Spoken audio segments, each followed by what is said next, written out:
Do you ever yawn after you see someone else yawn? You've probably been told that yawns are contagious, but is that true? Multiple viral videos on TikTok, including this one with over 15.1 million views, claim it is. I challenge you to watch this whole video without yawning. So let's verify and put this challenge to the test using these sources. All of our sources, including Dr. Andrew C. Gallup, professor of biopsychology at SUNY Polytechnic Institute, agree that yawns really can be contagious.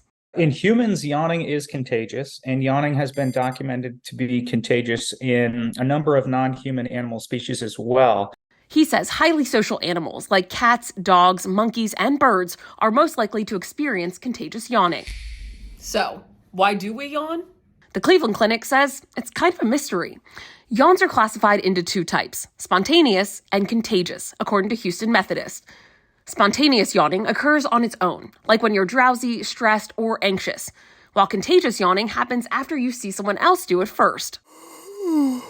Now, as for why we react that way, some theories suggest it could be a way of showing empathy. According to Gallup's research, contagious yawning may have evolved to synchronize group behavior. He says yawns often cluster during particular times of the day that coincide with transitions and activity. It also may have evolved to increase vigilance within a group. So were you able to make it through this video without yawning? I clearly wasn't. With your verify and an intense need to go take a nap, I'm Ariante Till.